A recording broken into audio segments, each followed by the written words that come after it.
Goeiedag, good day, fellow South Africans and citizens of the world. And I'm going to read you a comment that's in one of my videos, and it's the one about the coronavirus. And it's from a fellow who's called YLL. I have no idea who this guy is, but it's a first-hand account, and the key thing he's talking about is the cost of actually being tested for the coronavirus. Now, that's the point I was making last night and earlier today, is this is the Achilles heel, or one of the major Achilles heels in the ANC government strategy to defeat the coronavirus. Let me read you his email.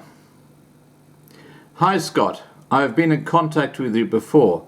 I'm a business owner in Mbombela, or Nelspruit, South Africa. We have had at least 2 cases of confirmed COVID-19 or coronavirus, and the partial closure of a hospital in the week due to it. I will refrain from naming names for the cause of it, which I believe that doctors who are our 2 cases should have been more responsible in their interaction, given the pandemic. Now, this is interesting because one of the big complaints doctors have in hospitals right now is that they don't have the necessary protective gear when they're dealing with this issue. This is a huge problem in South Africa, and includes the nursing staff too, who are looking at going on strike. Yeah, you heard me right. What a great time to go on strike.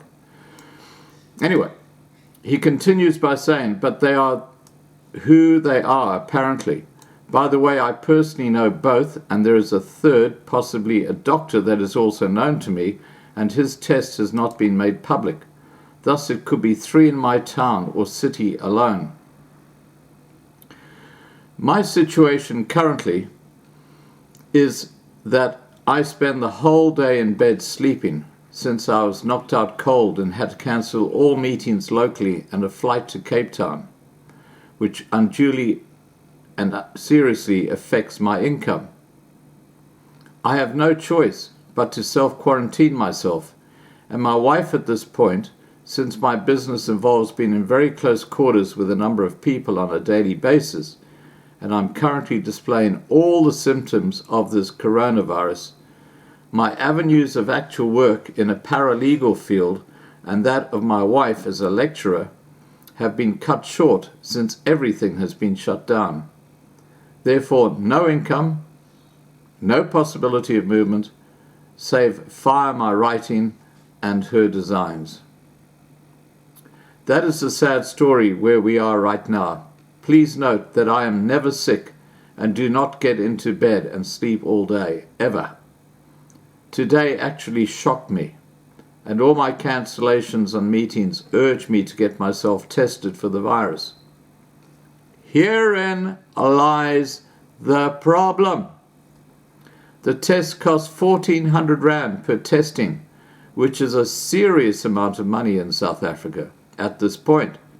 When the USA dollar is hovering close to 17 Rand to the dollar, then you have to claim the symptoms and prove contact or travel overseas.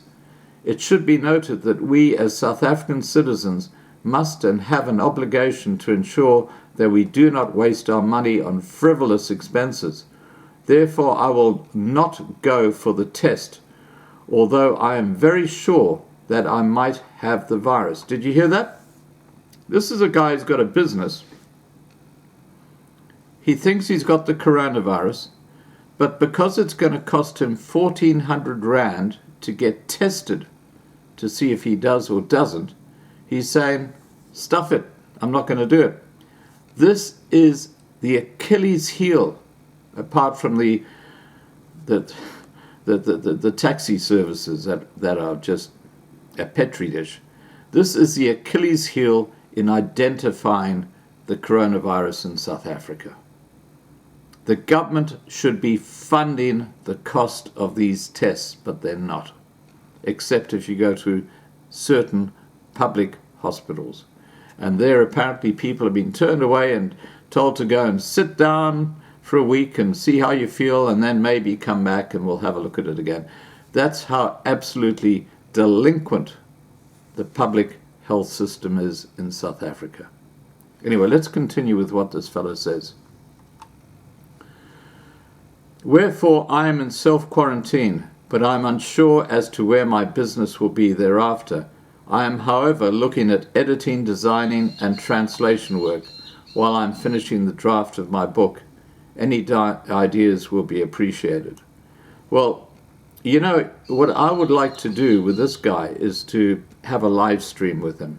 I'm going to send him a reply in the comments here and say, please contact me by email, because, you know, he sounds like someone who's got his head around the whole situation, and it looks like he is one of those people who is facing this dilemma. Am I or aren't I? So let's see what comes out of this.